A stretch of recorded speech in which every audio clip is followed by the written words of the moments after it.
We're going to be led in the Pledge of Allegiance by Mr. Howard.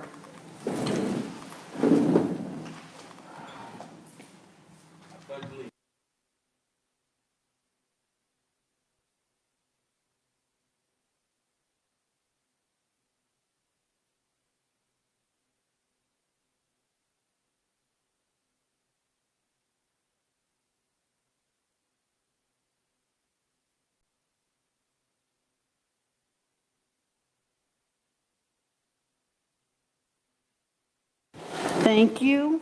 Roll call, Mr. Clerk. Ms. Burton? Here. Ms. Green? Ms. Green? Oh, I'm sorry. Here. Dr. Henderson? Here. Mr. Howard? Here. Mr. Levenstein? Here. Ms. Maida? Here. Ms. Mineo? Here. Mr. Stridiron? Here. Mr. Walker? Be it resolved that the Board of Education hereby recesses into executive session for the following purpose. Matter made confidential under FERPA, employment history of particular individuals, matters leading to the employment of particular individuals, and to obtain advice from legal counsel. I'd like to entertain a motion, please. Second. Roll call. Ms. Green? Yes. Dr. Henderson? Yes. Mr. Howard? Yes. Mr. Levenstein? Yes. Ms. Maida? Here. Ms. Mineo? Yes. Mr. Stridiron? Yes. Ms. Burton? We're going to go into the other room because it's very hard to hear in here and we were having some difficulty. So we're going in the other room and I've kind of arranged it so we have space.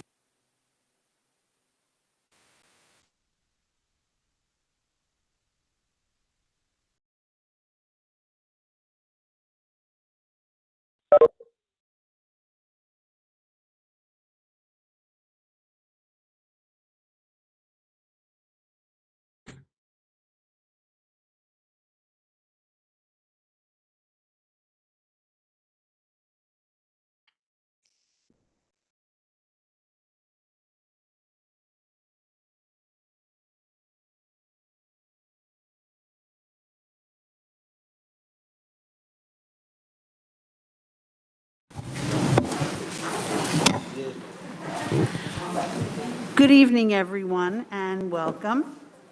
We have the hearing on the Code of Conduct, which is going to start in about 30 seconds, and it's going to be led by Dr. Pedro Roman. Testing. Testing. Testing.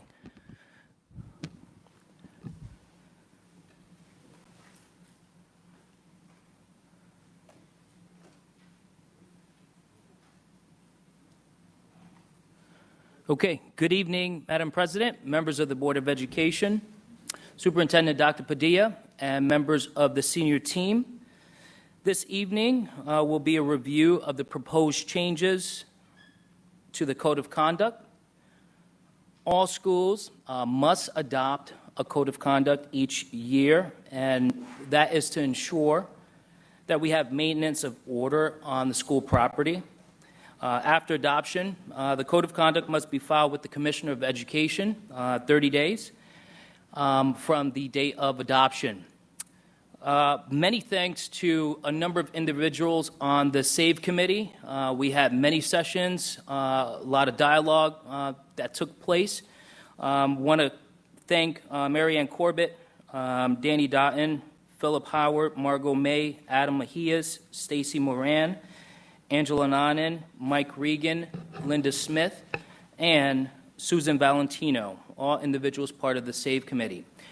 And as a committee, we utilize the New York State School Boards Association policy as a framework, which was revised with the restorative practice lens. And this evening, you will be hearing all of the proposed changes. And one thing I want to note is that all of the changes that we're presenting to you this evening, we came to a consensus on all of these items. So from the onset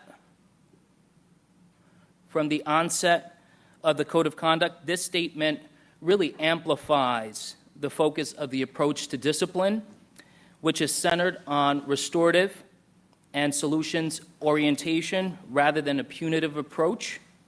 And the importance of this approach is not only embedded in equity and restorative practice, but on the notion that if students can do better, they will.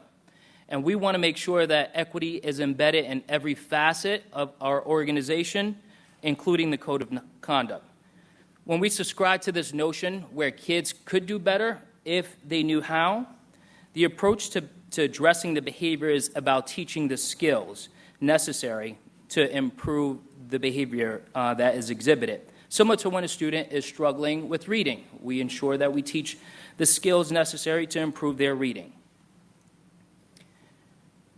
The next section of the Code of Conduct that has been updated just outlines the various ways that we're going to be sharing, disseminating the information, and making sure that the information is accessible to all students and families.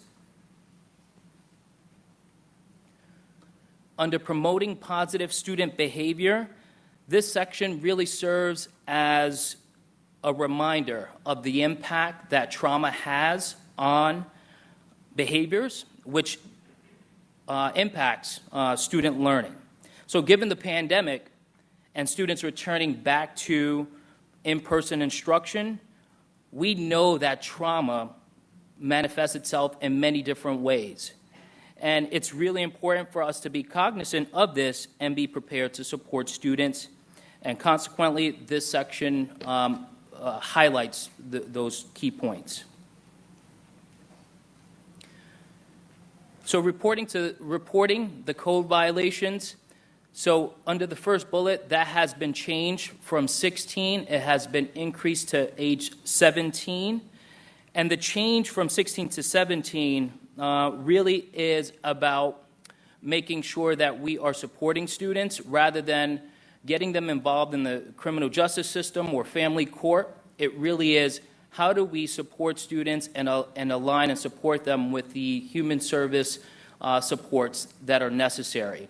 And so within the Code of Conduct, you'll see that we have updated the section that speaks to the district's interagency community-based support team and various other community-based organizations. With regards to removal of a student from a classroom, this proposed change highlights one of our most vulnerable groups of students in our district. We want to ensure that the IEP of a student, the individualized education plan, and the behavior intervention plan of students, that we ensure that those documents are updated, that the management needs of students are outlined, and that we are implementing those with fidelity. And so that is part of our equity focus, making sure students get what they need. This next section speaks to an inclusion that we have, which provides school administrators the flexibility to not only suspend out of school, but also have the flexibility of assigning an in-school suspension after 4 removals from a classroom. The 5th removal is an automatic suspension. This allows the opportunity for the school administrator to assign an in-school suspension at both levels. Under the section of general provisions for elementary and secondary level removals, in this particular section, we wanted to highlight the fact that to the extent possible, we want to support students to regulate their own emotions with appropriate supports and reintegrate them back into the classroom, while at the same time continuing the educational programming for students. So we want to make sure that if a student has to be removed, whether it's short-term or long-term, that we are continuing to provide the academic programming and activities for our scholars. The next section amplifies the fact that suspensions should be used as a last resort. This change really offers the opportunity for our administrators to utilize restorative practices to repair any harm that has been done, and then reintegrate students if possible, back into the classroom setting. However, I do want to emphasize that this does exclude any suspensions resulting from 4 or more removals in a semester. That is guided by the SAVE legislation. With regards to reentry conferencing with students, this really speaks to short-term and long-term suspensions. So before a student comes back to school, it's really important that we built in this process to allow families, to allow students to partner with our school administration, as well as our school counselors, social workers, and psychologists to ensure that there's a successful transition back to school before that student starts to reintegrate back into their classrooms, or back into their classes, excuse me. The next 3 points are really just for clarity purposes, just to make sure that everyone's on the same page in terms of definitions for restorative practices, relationships, responsibility, and formal restorative conferencing. And lastly, under parent, guardian, principal, faculty, and staff rights and responsibility, the committee opted to include this language, which allows for all stakeholders that are listed to be open to active participation in resolving conflicts through a restorative process. Once again, I want to thank the SAVE Committee for their time and commitment, and if approved this evening, we will be working with our administration teams to operationalize a number of changes that have been outlined. Board members, any questions or comments? Yes, Mr. Stradine. I have a question about the removal process. Is the process still done with pen and paper, or is there a digital referral now? When the teacher wants to remove a student based on whatever code of conduct violation, is it digitally done, or is it still by paper? Thank you for the question. We do have our Safe School system, which captures all of the removals. Those do go through a process by which the school administration is identifying whether or not an infraction rises to a level of a SAVE removal, or if it's deemed to be a discipline referral, at which point that's then recorded in our Safe Schools system, and our administration team keeps the log of those numbers. But the system does capture that information. So the system will capture a teacher refers a student, they get sent down to the office, I believe, or some office, and then an administrator decides whether or not the infraction is going to be part of the process. What happens if the administrator says, no, it's not, and sends the student back to the classroom? Will that be documented so that you can see the number of referrals from teachers and how many were accepted? Yes, absolutely. The system does track that information. So from the onset of the discipline referral being written, it's recorded in Safe Schools, all the way through the process of the investigation. Investigation notes have to also be recorded. Whatever the disciplinary disposition is going to be, that's also noted in the system. Would it be possible, Madam President, for the board to have that data monthly, whatever is by building, so that we can see the number of referrals, the number of accepted referrals, so we can see what the progress is? Mr. Forget, can I ask about the amount of, whether or not we need a consensus of the board for that one? What is your question, Madam President? Well, Mr. Stradine asked for some data to be given to the board monthly, if I understood your... I think it would be helpful to have it monthly, and how many referrals from teachers per building, and how many were accepted and not accepted, broken down so that we can see how many students are getting referred to the restorative practice process, and how many were not deemed to be sufficient enough to be sent back to the classroom. I Madam President, I believe that's your decision, but I believe that that's the protocol that we've used, that you would take consensus for a request of data. So I'm going to go around and ask how the board feels, whether or not we would like that data to be given to us monthly. I'm Ms. not going to go to you first. Madam President, if I can, Okay, it's, yes, Dr. Padilla.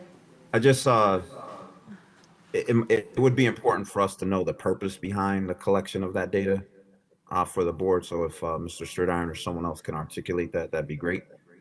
And then to the camera guy, if you guys can zoom out because I can't see anything. Thank you.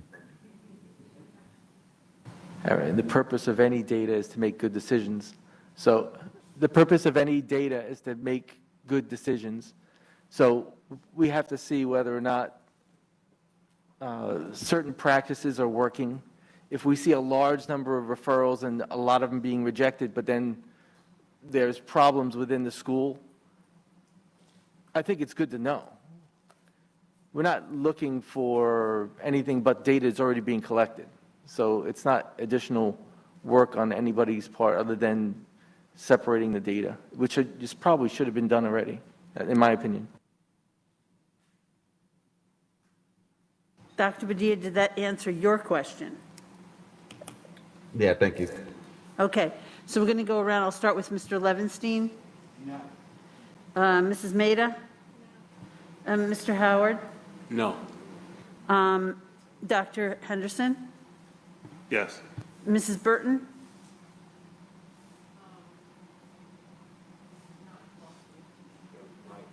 Mr. Stridiron? Yes. Ms. Green?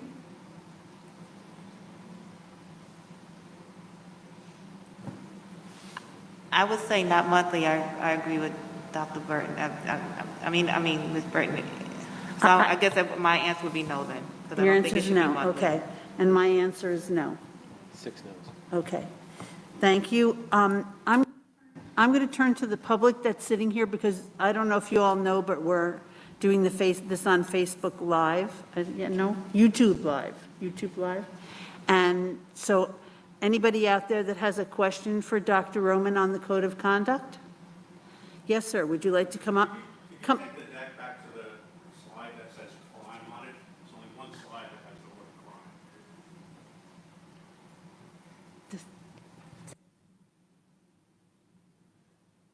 Okay. Could you please speak into the microphone, sir, so we could hear you? Thank you. So I'm reading this. The district will report any violations of its code of conduct which constitute a crime. So who's determining what a crime is? I mean, usually that's left up to the police or some law enforcement agency. So who's defining crime? Sir, could you tell us who you are, please? Sure, John Doré, 34 Cocoa Lane. Thank you, Lived here thank many you. years. Thank you. I see you occasionally sitting here, so. Yes. But this one caught my attention, though, so I Okay, decided to. so thank you. Can you step away from the microphone and Dr. Roman may be able to answer you. Thank you, sir. So thank you for your question, sir. So under the Code of Conduct, there are infractions that are listed, and within each infraction, there is a definition to each of those incidences. So for example, if a student, let's say, an egregious act brings, a weapon to school, a gun, those are situations where the administrator is going to, make that determination at the building level. They typically call our office, and we usually consult with our legal team to make sure that we're following all the necessary steps to address that matter. But in those instances, the building principal is the one that is the first line of defense when it comes to making that determination. Okay, can I follow up with that? Okay, so someone brings a gun to school, which I think we all recognize as a crime if I was carrying one, and you're going to administratively determine if something bad happened. That's what let me give you a real-life example. A 16-year-old assaults a 14-year-old. You're going to refer that to the appropriate service of human service agencies. What does that mean? You just had an assault take place. What does that mean? Let's have Mr. Shaw, our legal person, answer that. When it comes to a crime, very often administration would contact our office. We would look at the penal law of New York, determine if it is of criminal status, and then inform whether it's a must report. So that's the protocol. Let's report that. Oh. To the police authorities. Just so you're aware, this same policy existed down in Florida several years ago, and the ending wasn't good. When the schools took over, who was breaking the law? I'm sure you all recall it. What you're saying is we're going to determine what's a crime, we're going to determine who is reported to, we're going to determine when to report it, and basically what you're not saying is we're going to work as hard as we can not to report it to law enforcement. That's what you're saying. It's not what's being said.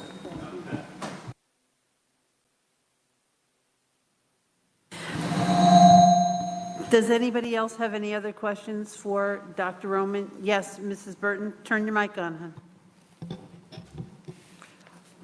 So my question is, the interventions that are happening in the classrooms, are staff required to document that?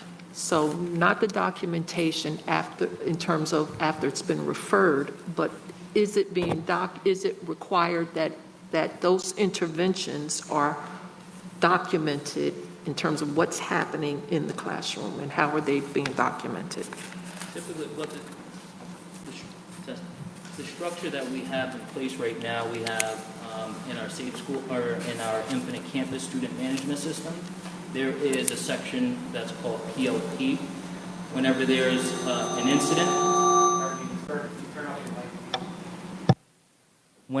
an incident, and a teacher is directly involved in that matter and working with the student and working with the student's family, that information is usually documented in that particular section of our student management system. Mr. Baer? Thank you, Dr. Roman. I just want to clarify, because I think we're confusing two things. This is not saying whether we'll report this to the police. This is saying that if there's a crime committed and the student is under the age of 17, that we will refer them to a human service agency, which is the preventative side, right, trying to get them help. So this is a distinct issue from the crime itself, but rather how we as a district will help support that young person if something happens, to provide one of the agencies that provides prevention to a kid like that. Is that not what that's saying? Yeah, that's what that's saying. Okay, that's what I thought. Mrs. Burton's question was a bit different. Anybody else? Yes, Mr. Levinstein? Thank you. I just have a couple of questions, just so I could be clear on it. On the reentry conference, what's italicized at the end, is that the new version, or is that just added to the previous sentence?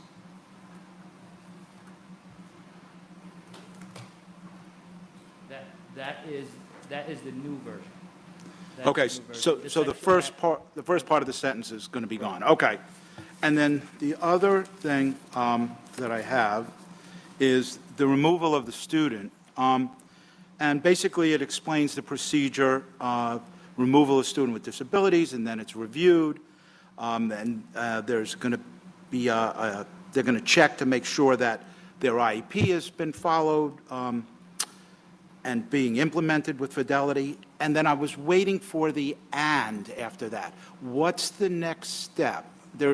It seems like there should be "and" it will be changed or updated, the IEP, or "and" it will be a new meeting will be held. Or is it just taken for granted that that's going to happen? So part of this is we need to operationalize this with our administration team. So what are the expectations under these new changes to the code? So what we would be doing is, in our leadership retreat, is going over what that looks like. So step by step. When this happens, a situation with a student, then what are the next steps? And that's the work that we have to do. Mr. Forget? Yeah, I'm going to ask Mr. Baer to also respond to this particular piece because this has something to do with due process. So this comes under the auspice of manifestations. So at any time, Committee on Special Education can do a manifestation determination.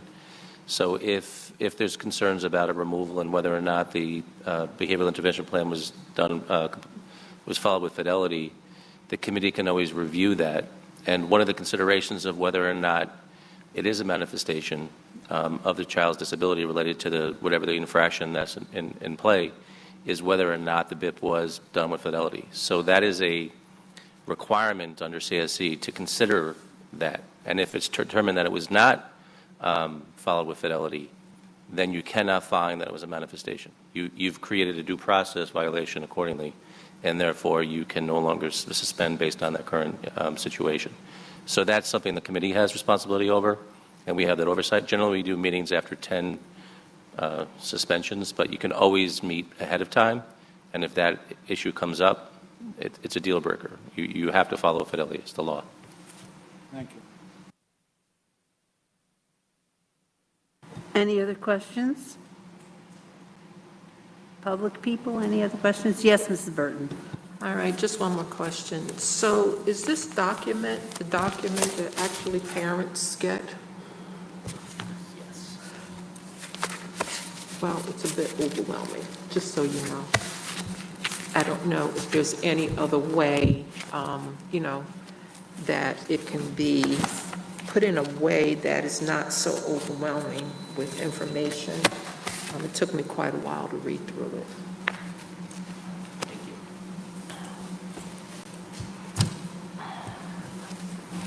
Anybody else? Thank you.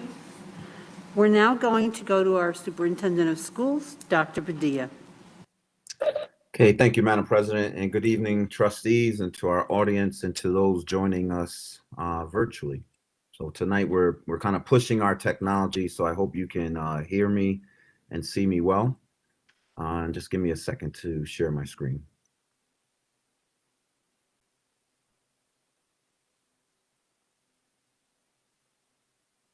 Okay, so tonight I'm going to do my best to highlight where the district's at in its planning for reopening schools. And right now we're just calling this Operation Reopen 2.0 with a focus on reopening smart and returning safely. This should be familiar because when we first kicked off Operation Reopen, we were led by these particular commitments that you have in front of you. So first, health and safety, making sure that regardless of the model that we're committing to high quality instruction, educational equity, those who need and those who need certain things, whether it be devices, an approach, get what they need, and then committing to progress over perfection. And so in a nutshell, that means we're going to do our very best to continue to shoulder up with one another, with our community, to make sure we can be as successful as we can be, because obviously none of us can do this alone. And because this is all still new, certainly there are going to be things that we quickly need to learn from and improve in order to make the kind of progress that we want to make. So I just ask that you guys just remember these commitments: health and safety, high quality instruction, educational equity, and committing to progress over perfection. As it relates to the principles guiding us in our reopening efforts, again, this is something that I'm just quickly reviewing, that our efforts are leading us in this particular manner. And just to be extremely clear, we are working to ensure that every scholar gets 5 days of in-person instruction. So obviously that's different from this past year, but it's also the charge from the State Ed Department and just about every agency and every parent that just pretty much has come forward. They're looking to have their children return to school full time. And irrespective of where a child goes to school, we need to make sure that we are consistent across our entire system. And if we need to pivot to a different instructional model, we're ready to do so, just as we did this past year. And naturally, there are going to be constraints. There's going to be challenges. There's going to be barriers. There's going to be decisions that we make that folks aren't going to be comfortable with and or approve of. And so we need to just be mindful and sensitive of that. So as you may be aware, recently the New York State Department of Health indicated that after telling us for months that they would be providing guidance for reopening schools this year, that in fact, they're not going to do that. And so that means over 730 school districts in New York are doing exactly what the Board of Education in Newburgh is doing, along with me, and that is evaluating everything in order to make the best decisions possible for our scholars and for our faculty and staff. Now, we are going to collaborate with county officials. And so we just had a session yesterday with the county executive, the health commissioner of Orange County, as well as all the other school districts in the county to establish a roadmap for how we're going to reopen schools. And so we have another session occurring this week. I should preface before I go any further that this is still a working progress. So we don't have all the answers today. We're working as hard as we can, as fast as we can, as safely as we can, to get to a point where we can release information to our families and faculty and staff. And we envision that we'll be able to do that within the next week or so. The State Ed Department sent out a memo today highlighting that they are also working on guidance. And I just want to be clear, this is not a state education department issue. This is a health matter, and they were relying on the health experts to provide the guidance they said they were going to. Absent that guidance, the New York State Department of Education is now going to take it upon themselves to distribute guidance to schools, and we anticipate that occurring in the next week. So just several of the items that we feel comfortable at this point in the summer sharing. We will continue to practice social distancing. As you can see, the CDC still requires or still recommending social distancing at 3 feet. But I should share before I go any further as well that we will use exactly what the CDC has indicated, multi-layered strategies, indicating that we will do our very best to be consistent in our mitigation approaches, but there may be times when they're not consistently implemented if it is a detriment to getting kids in 5 days a week. All right, so we will do our very best to social distance. We will do our very best to execute a range of different mitigation strategies, so long as it doesn't prevent children from coming in to get in-person instruction. I know wearing masks is a hot topic. And so for all of you who are present tonight, either in person or virtually, and you want to know exactly what the district's going to do, we're not at a point where we can make a decision as to whether or not masks are going to be required. We're all familiar at this point that the CDC has highly recommended that all personnel, adults and children, indoors or outdoors, regardless of vaccination status, be wearing masks. And that's something that the board and I are going to take very seriously. And we hope to have a decision on this particular matter very soon. CDC has recommended that everyone become vaccinated. And while that's a personal choice, there is some consequences to that as it relates to who has to wear a mask, who doesn't, who gets quarantined and who doesn't. And so these are things right now that we're weighing. We're working with a number of stakeholders to determine how we will proceed this upcoming school year related to those who are vaccinated versus unvaccinated. We also will continue to do vaccination drives to assist in the efforts of getting more people vaccinated. So we will be releasing information about opportunities for those above 12 years old to be vaccinated. So there is work that we have to do regarding who gets quarantined and who doesn't. Now, this is also a particular sticking point because our efforts are about getting kids in school and trying to reduce the instability that's caused by quarantines. So I know I've heard from a number of parents, they want their children in, and they want them consistently in. Now, some of this is going to be out of our control. So for those children who are not vaccinated, in this case, everyone under 12 years old, when they are in a situation with a close contact who does become positive, we will be required to quarantine those individuals.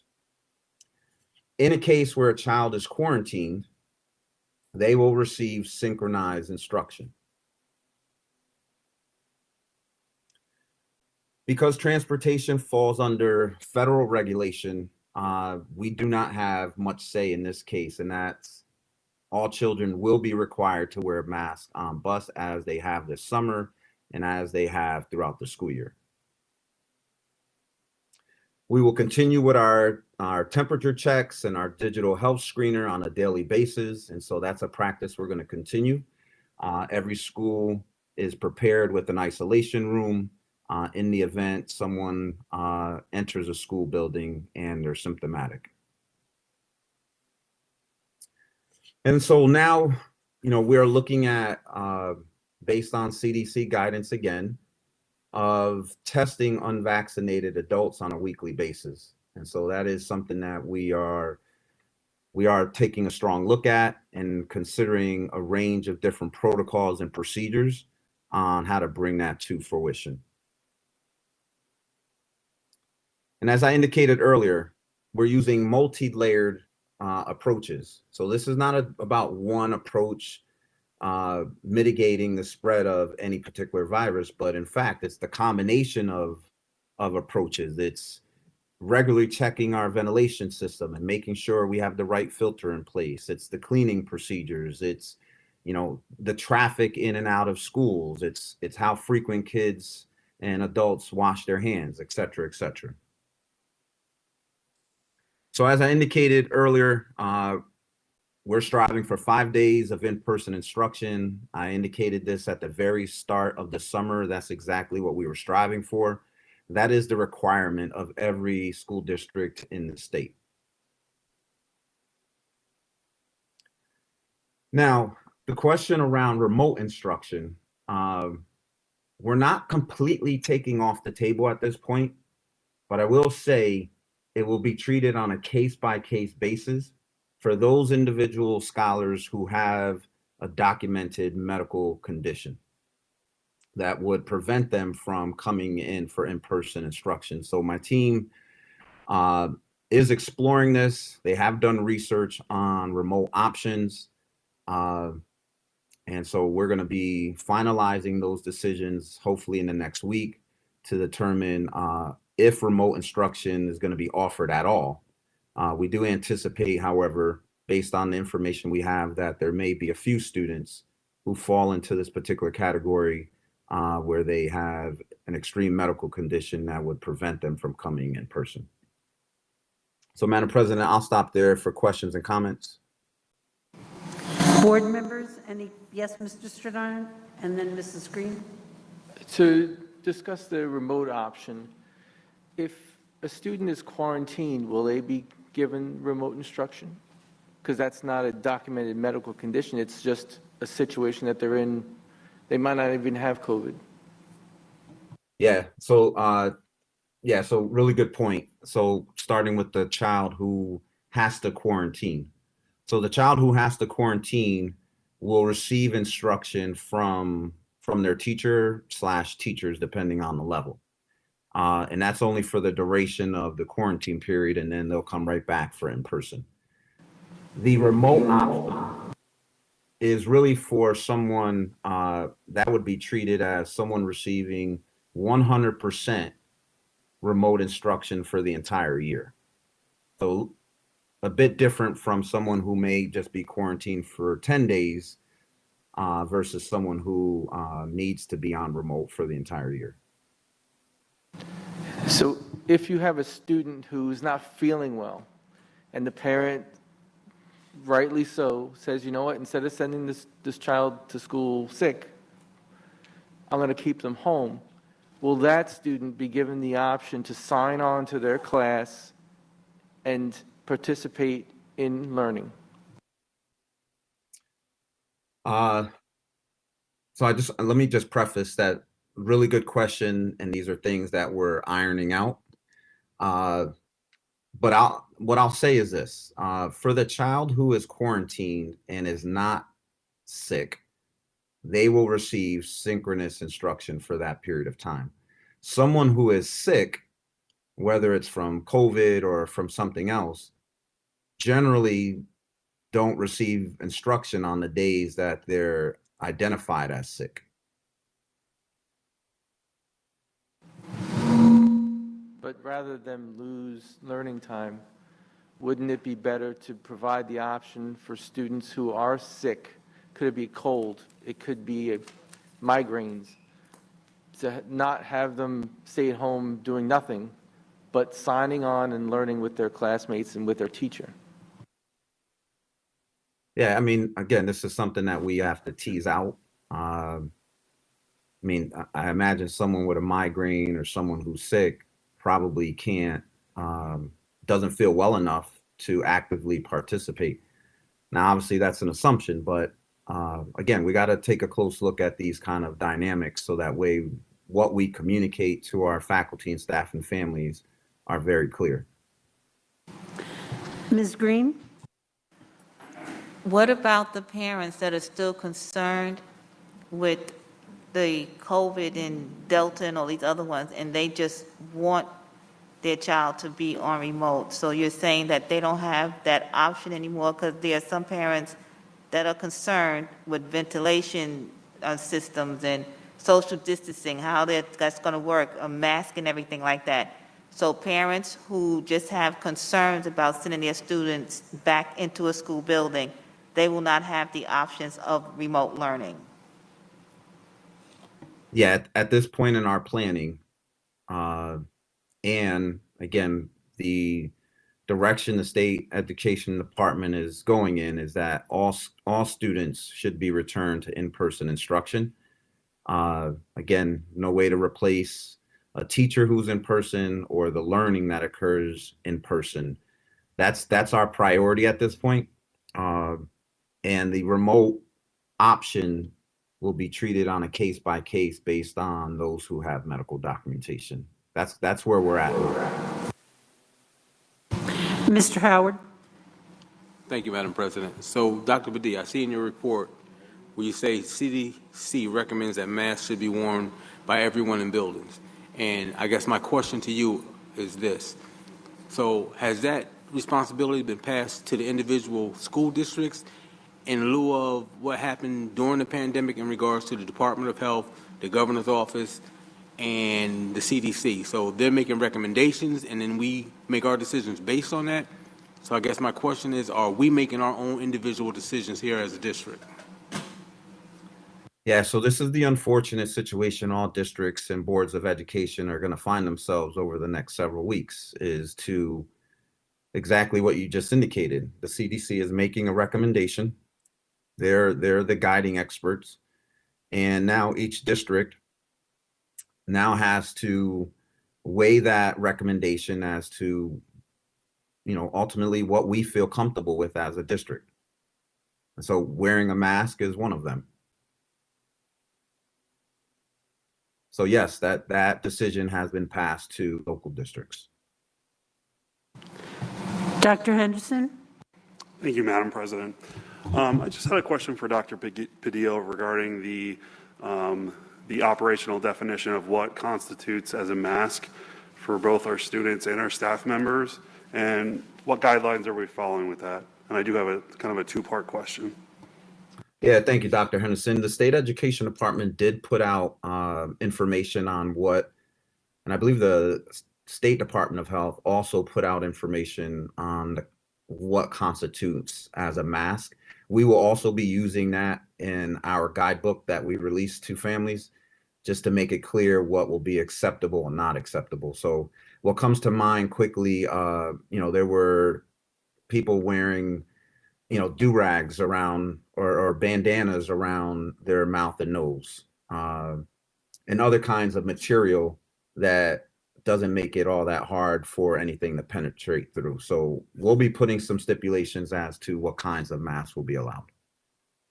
Yeah, thank you, Dr. Padilla. I do think that's something that really needs to be emphasized. Even OSHA has come up with updated standards for what's considered an appropriate mask, which consists of medical grade masks, no cloth masks whatsoever. So if we're going to institute a mask mandate, I do think we need to do it correctly. Thank you. Thank you very much. I was just going to ask a similar question, because these masks are garbage. This is like a show. So I think if we're going to institute a mask mandate, which I don't agree with anyway, if you're going to have N95 masks, we should provide them to the students and the staff. Other than that, it's just, the kids don't even wear them right. I can't get my kid to wear them. They fall off, they move all over the place. By the time they get home, they've touched their nose and their mouth 500 times. So what are we doing here? I understand that it's important to have a face covering that's protecting against droplets. But we're dealing with 5- and 6-year-olds that coughing and sneezing. And the reason why kids weren't sick that much last year, because they weren't in school. And the teachers didn't get sick that much either. But now they're going to be back in full time. All the kids are going to be back. When a kid gets a cold in the class, everyone's going to freak out because they don't know what it's going to be. So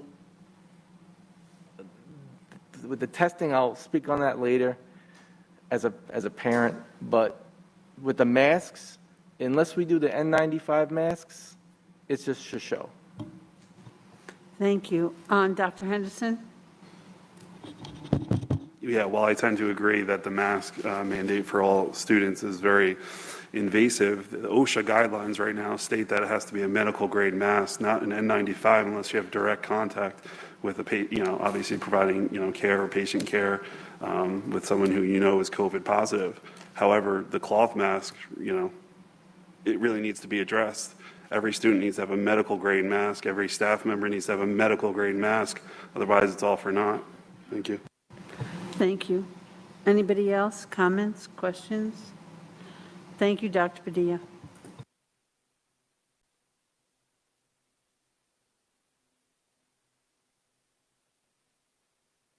I think you're on mute. Try it again.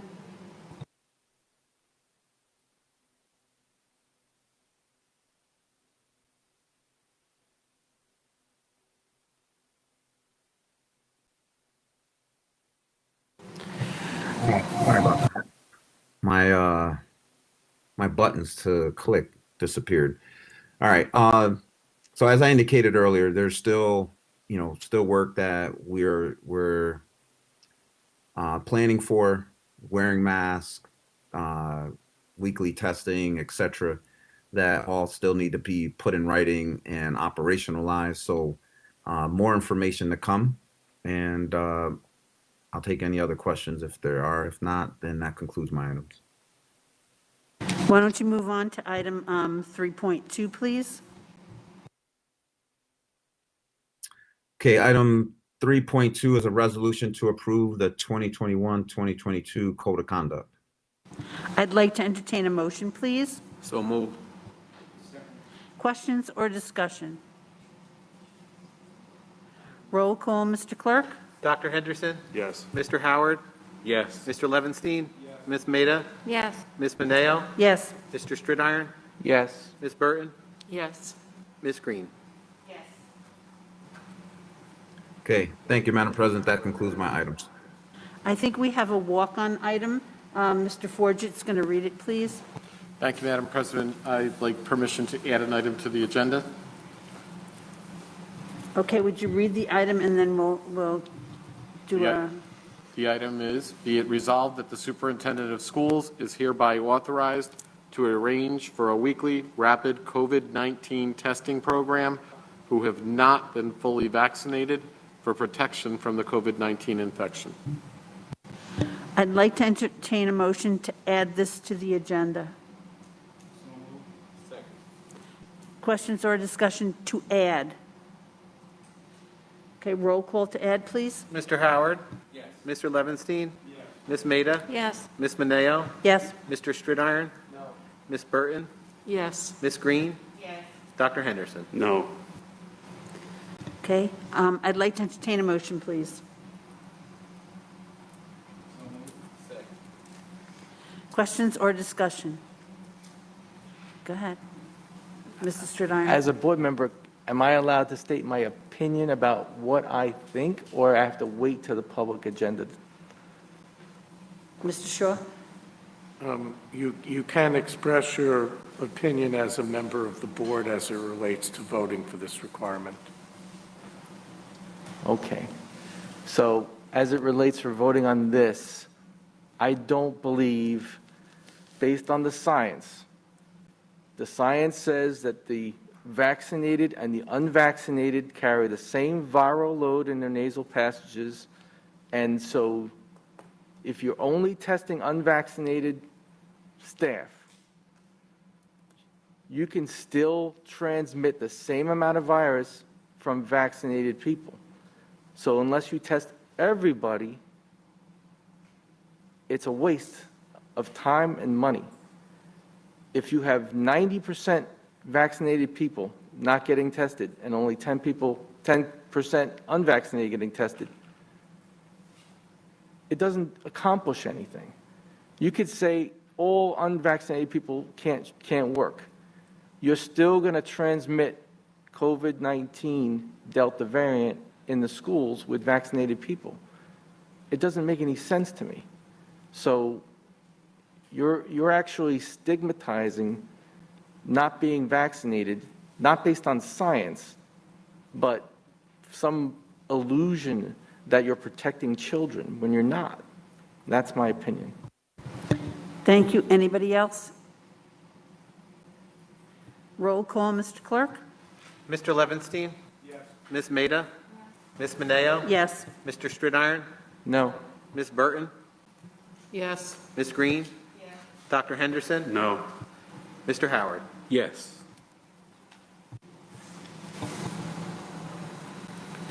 That concludes our items, Madam President. Thank you. Thank you, Dr. Padilla, and thank you, Mr. Forget. We're now at the section of the agenda for public discussion and comments on agenda items only. Please refer to the regulations regarding discussion and comments that is posted next to the sign-in sheet.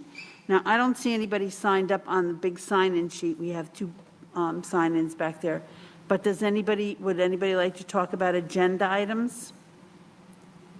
Go ahead. Please come up, state your name and what item number, please. 234 Orleans Road. I just wanted to make or ask a question regarding the COVID testing item that was just passed. Who will be administering those COVID tests to the staff? And Thank you. As you know, Ms. Fuchek, we don't, it's not a give and take, but somebody will get back to you. thank you very much. Thank you. Anybody else? Questions, comments? Yes, sir.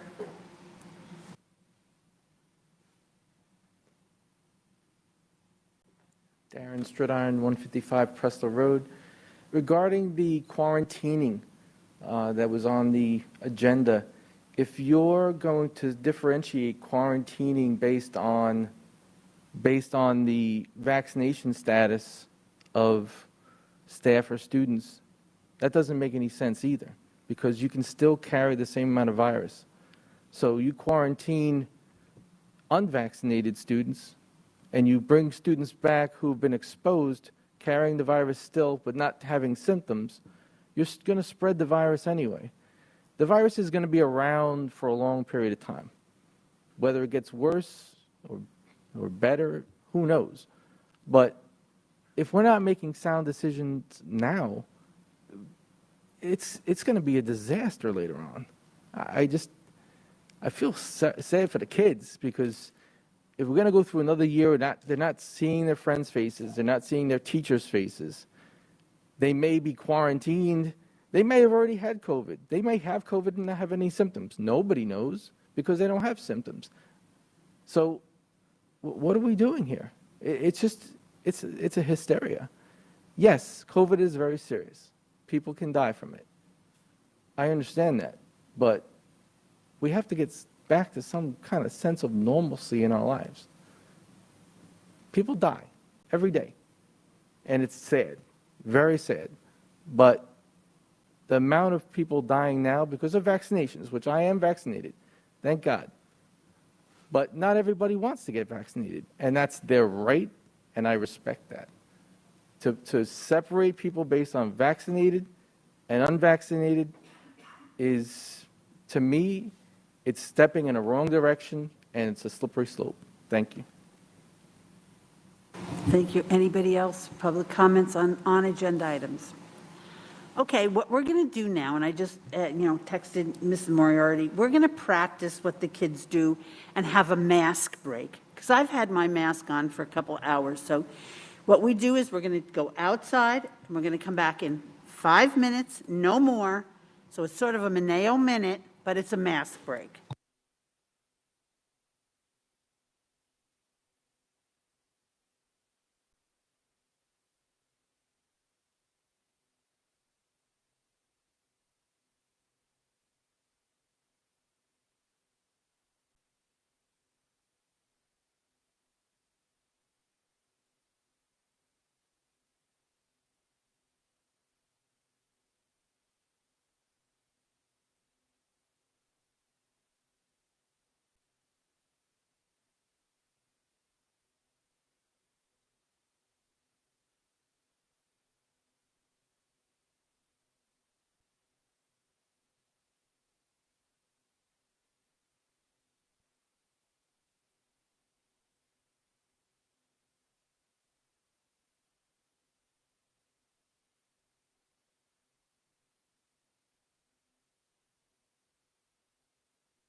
Okay, welcome back.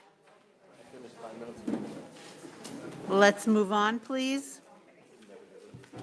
We're going to move on to our Assistant Superintendent for Curriculum and Instruction, Mrs. Moriarty. Thank you, Madam President. Elementary Curriculum Instruction presents items 5.1 through 5.3 for the board's consideration. Would any member like to separate out any of these items? I'd like to entertain a motion, please. So moved. Questions or discussion? Roll call, Mr. Clerk. Oh, go ahead. You got to do it quicker, because I'm moving. Okay, so sorry about that. So I don't have a question, but I do have a statement that I want to make. So there was National Night Out last week, and I had an opportunity to, just happened to have an opportunity to meet with the new executive director of Head Start. And so what she sent me is a transition to kindergarten document, and I would like for us to be able to take a look at it, because I'm not sure if it's a document that we are looking at, and if it's across the board in terms of with all the 3 contracts that we're dealing with, and if there is something that Head Start is doing that the others aren't doing. I'd like us to take a look at that. Thank you. You're welcome. Any other questions or discussion? Roll call, Mr. Clerk. Ms. Maida? Yes. Ms. Mineo? Yes? Mr. Stridiron? Yes. Ms. Burton? Yes. Ms. Green? Yes. Dr. Henderson? Yes. Mr. Howard? Yes. Mr. Levinstein? Thank you, Madam President. That concludes my items. We're going to move on to our Assistant Superintendent for Curriculum and Instruction. Bless you. Ms. Soto. Good evening, Madam President. Our division presents to you agenda items 6.1, 6.2, and 6.3 for the Board of Education's consideration and consent. Would any member like to separate out any of these items? I'd like to entertain a motion, please. Questions or discussion? Yes, sir. So I'd just like to make a comment on 6.3, just to what I believe that resolution does. And it funds from grants our PTEC program, where a good portion of our students receive their college associate's degree before their high school diploma.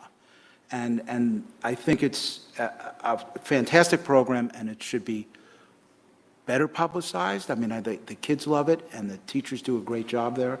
And I just thought that was an important point to make. Thank you. Thank you, Mr. Levinstein. That's a really good point. Anybody else have questions or comments? Roll call, Mr. Clerk. Ms. Mineo? Yes? Mr. Stridiron? Yes. Ms. Burton? Yes. Ms. Green? Yes. Dr. Henderson? Yes. Mr. Howard? Yes. Mr. Levinstein? Yes. Ms. Maida? Yes. Thank you, Madam President. That concludes our items for this evening. Thank you. We're going to move on to our Assistant Superintendent for Exceptional Learners, Mr. Baer. Thank you, Madam President. The Exceptional Learners Division has 1 item for this evening, recommendations from the Csc and Cpsc Committees. I'd like to entertain a motion, please. Questions or discussion? Roll call, Mr. Clerk. Mr. Stridiron? Yes. Ms. Burton? Yes. Ms. Green? Yes. Dr. Henderson? Yes. Mr. Howard? Yes. Mr. Levinstein? Yes. Ms. Maida? Yes. Ms. Mineo? Yes. Thank you. That concludes my items. Thank you, Mr. Baer. We're going to move on to our Assistant Superintendent for Finance, Dr. Spindler. Thank you, Madam President. The Division of Finance presents to you items 8.1 through 8.12 as a consent agenda, agenda for your consideration. Would any member like to separate out any of these items? I'd like to entertain a motion, please. Questions or discussion? Yes, Mr. Levinstein, and then Mr. Strickland. checking on 8.6, and we're going to have an agreement with the county for a deputy, and if that's going to take the role of a school resource officer, basically, or is that going to be slightly different than what it has been? It would be similar to a school resource officer.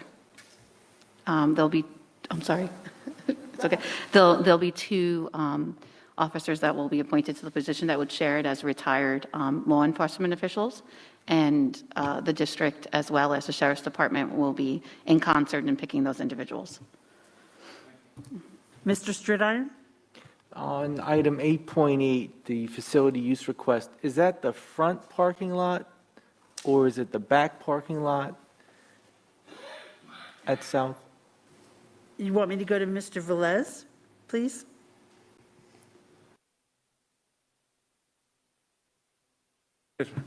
It's going to be the front parking lot. Okay, so I'm all for church services, and I've been to church all day long sometimes. But are the neighbors who are up against the parking lot there in the front realizing that from 9 to 5 every Sunday that there's going to be church? And is there going to be like a stage set up? Is there going to be speakers? Do you know what that's going to look like or sound like?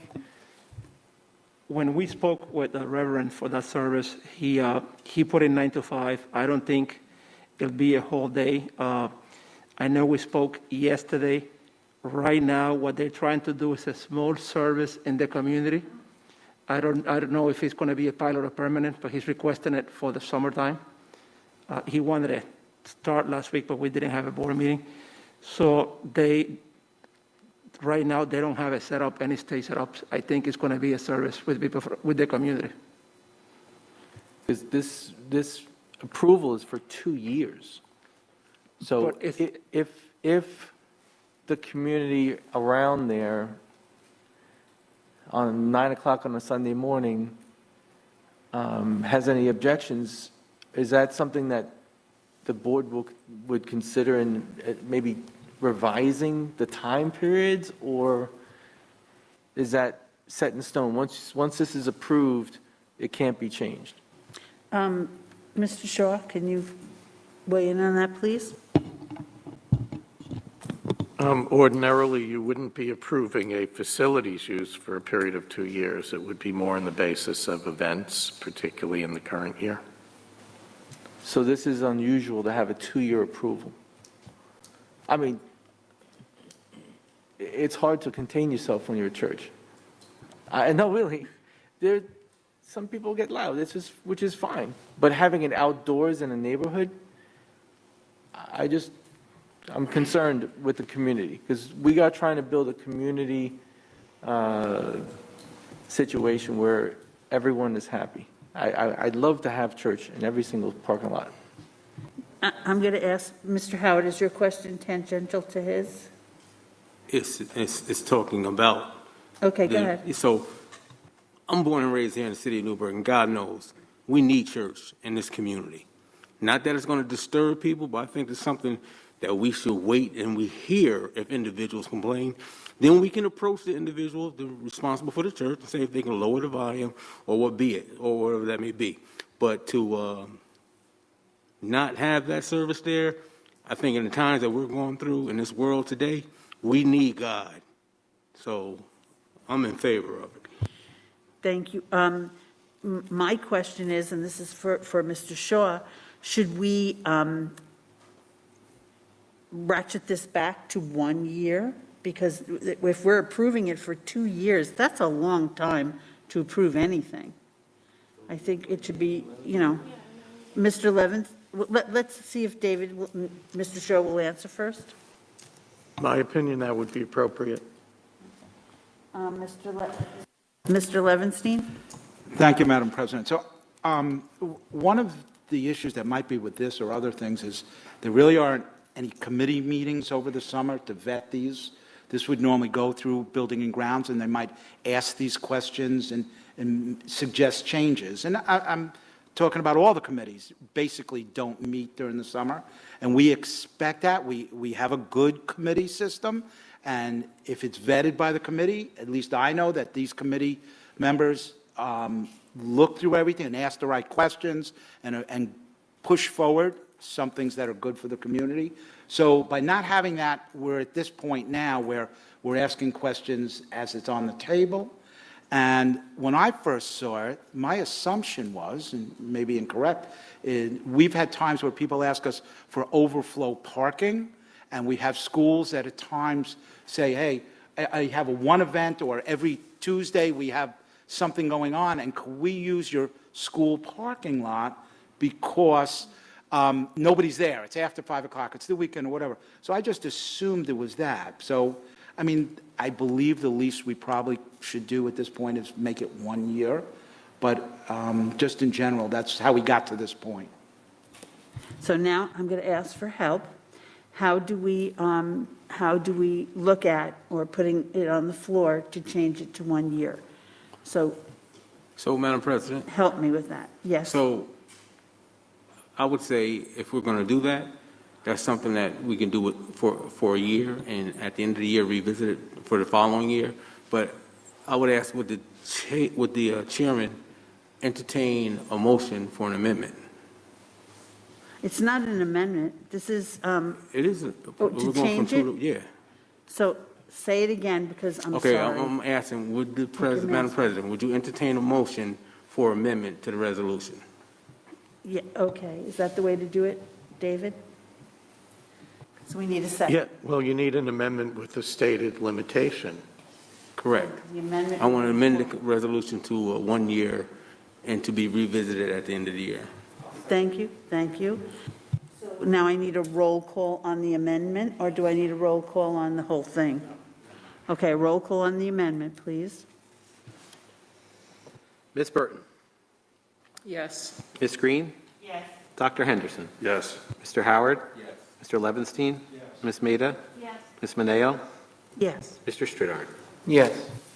So now we have an amended whole thing, this one resolution is amended for the rest of it. Anybody else have any other questions or comments? Yes? So I would just like more information in terms of who this entity is, like KCCC, have no clue who they are. And then it's suggesting that they do have a certificate of insurance. I would have liked to see that attached as well. So we have all the information we need for who this entity is. Mr. Velez, would you like to answer that, please? And then I'll get to you, Dr. Henderson. We are expecting the certificate of insurance sometime tomorrow. They're going to provide us that. So I'll make sure that I'll forward it to Mr. McCoy to forward it to the board. And if they don't have a certificate of insurance, then it doesn't go. Without a certificate of insurance, they cannot use the facility. And that's standard in our application. Can you turn off? So who is this congregation? What does KCCC stand for? Do you know? They're in the Go ahead. audience. The pastor is in the audience.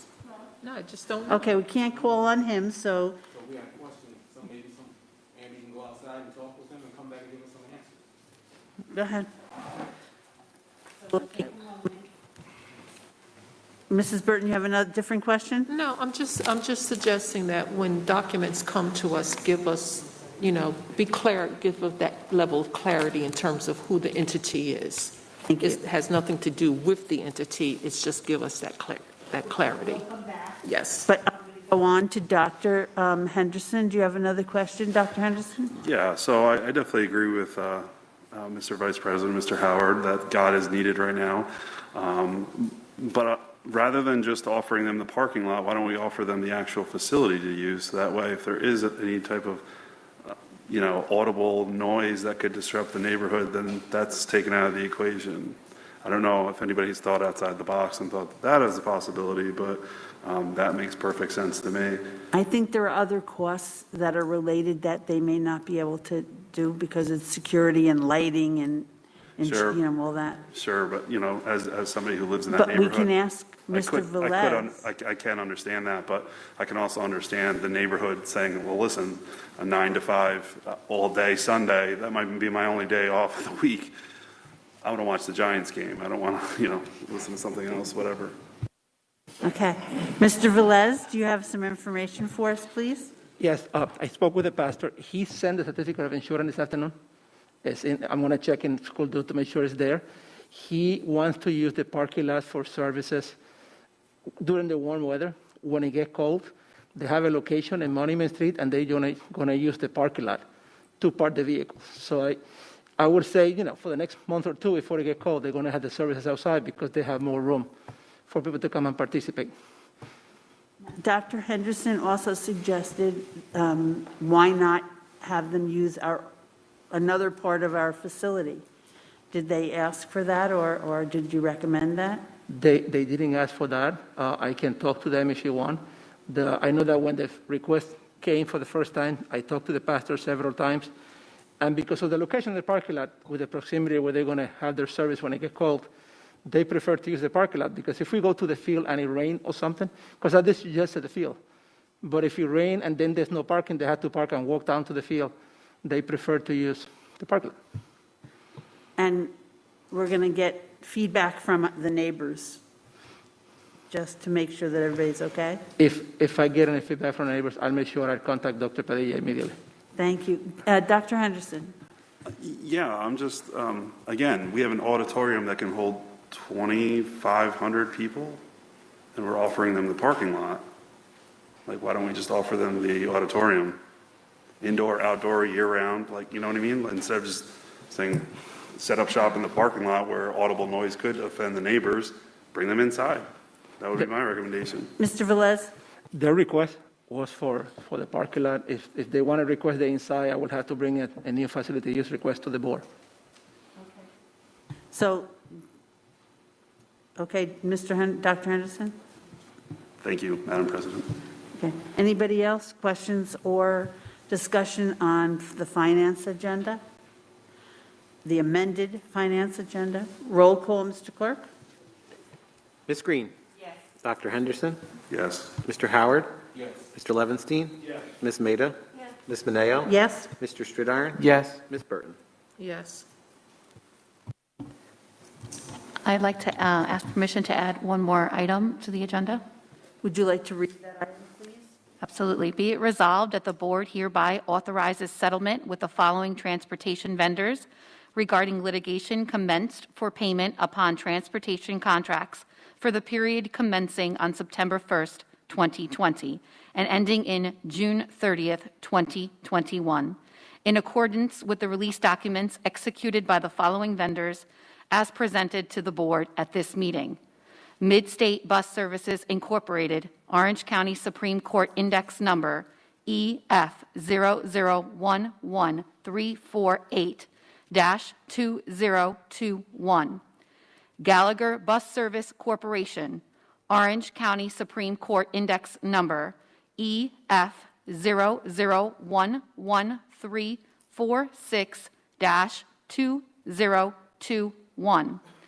West Point Tours Incorporated, Orange County Supreme Court Index Number EF00125-2021.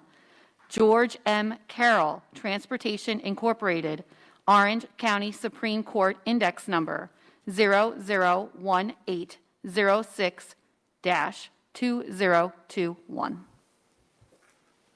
I'd like to entertain a motion to add this to the agenda, please. So moved. Roll call, Mr. Clerk, to add. Dr. Henderson? Yes. Mr. Howard? Yes. Mr. Levenstein? Ms. Maida? Ms. Mineo? Yes. Mr. Stridiron? No. Ms. Burton? Yes. Ms. Green? Yes.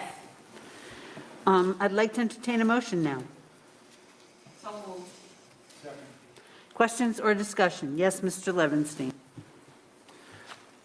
Madam President, I was wondering if maybe the district attorney here could give us a little history why we're in a settlement of a case for our transportation vendors and how we got to this point, please. Go ahead. Yes, Mr. Shaw. Thank you, Mr. Livingston. So because of COVID, during the 2021 school year, the district did not require the transportation services for all of the contracts with these vendors and one other vendor. And the vendors were prepared to perform the full transportation system.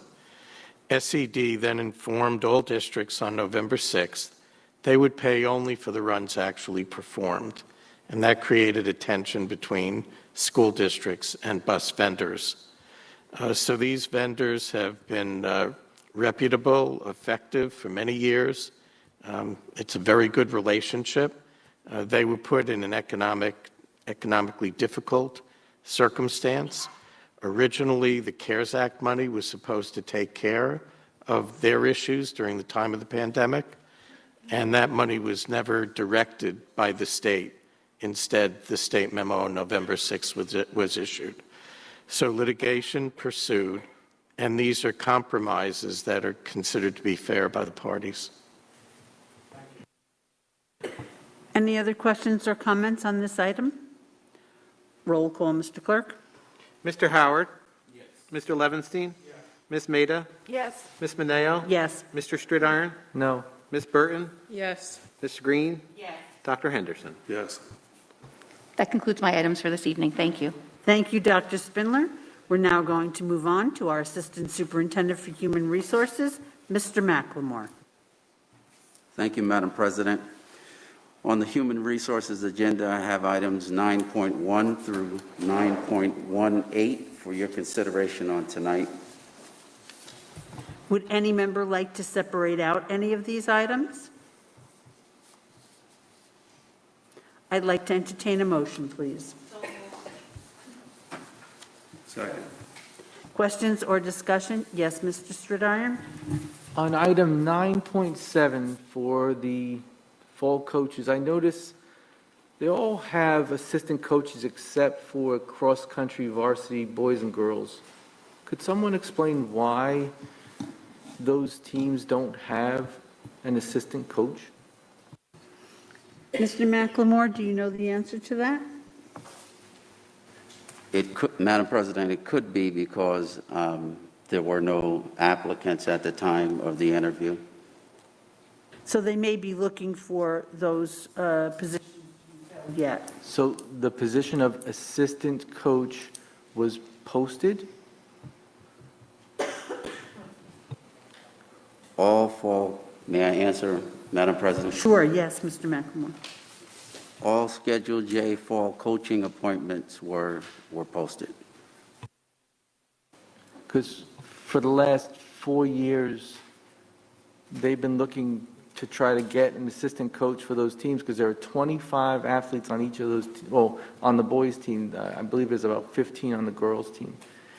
And being part of that process, you have one coach dealing with 25 athletes that run all over the place, and if you have an accident and the coach has to take the student or deal with that emergency, no one is attending to the other athletes.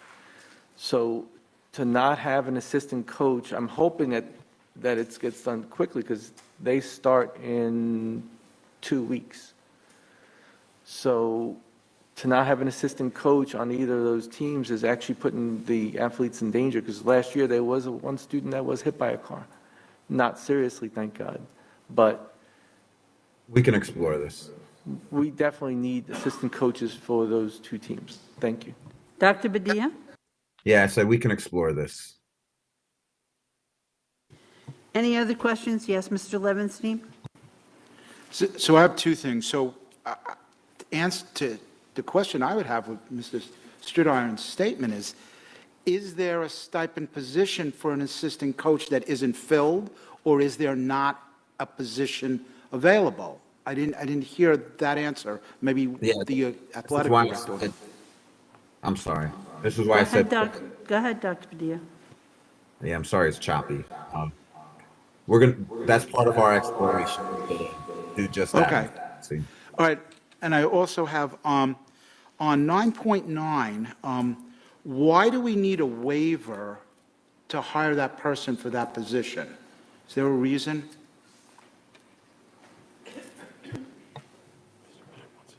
Mr. McLemore? Thank you, Madam President. So anyone who is retired, by law, we have to have a public notice on our website that this person is retired and receiving a salary. They're receiving a salary, but they have been retired from another position or pension. So we have to make sure that that is on our website. And we also, the district has to apply for a waiver for this particular individual.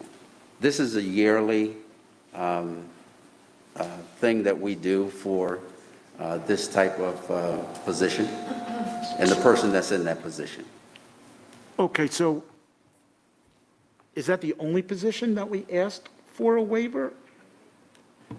At the current time, yes. So I guess I don't understand that a retired person receiving a pension from the state, if they're offered a full-time position, we have to go through this process?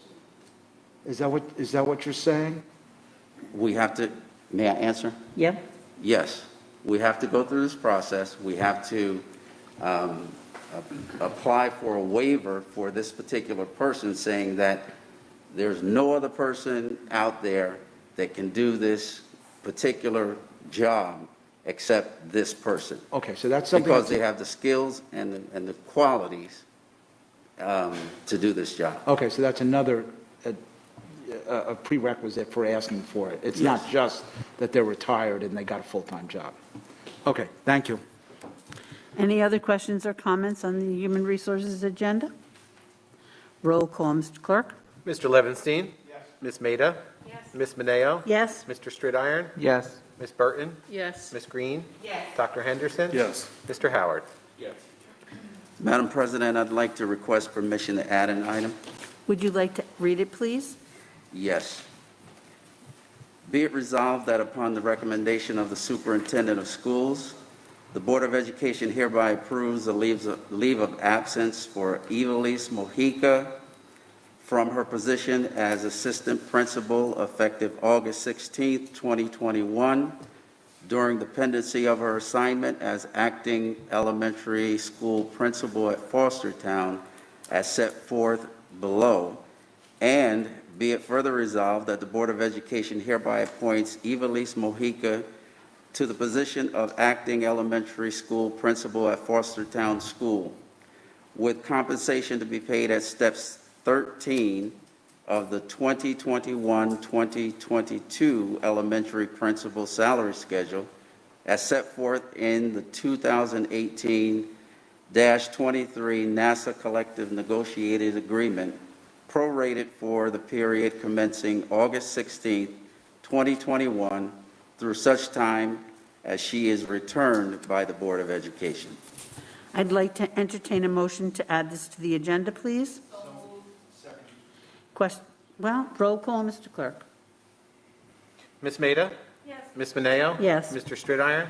Yes. Ms. Burton? Yes. Ms. Green? Yes. Dr. Henderson? Yes. Mr. Howard? Yes. Mr. Levinstein?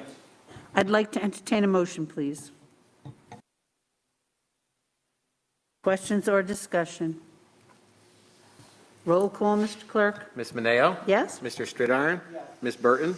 Yes. Ms. Green? Yes. Dr. Henderson? Yes. Mr. Howard? Yes. Mr. Levinstein? Yes. Ms. Maida? Yes. Madam President, thank you. That concludes my items. Thank you, Mr. McLemore. We're going to move on to our Clerk of the Board, Mr. McCoy. Thank you, Madam President. I have one item, the approval of the July 20th minutes. I'd like to entertain a motion, please.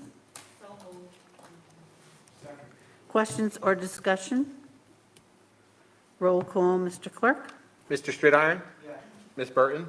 Yes. Ms. Green? Yes. Dr. Henderson? Yes. Mr. Howard? Yes. Mr. Levinstein? Yes. Ms. Maida? Yes. Ms. Mineo? Yes, and I forgot to do something, and that is congratulations, Mrs. Lane. You're back there.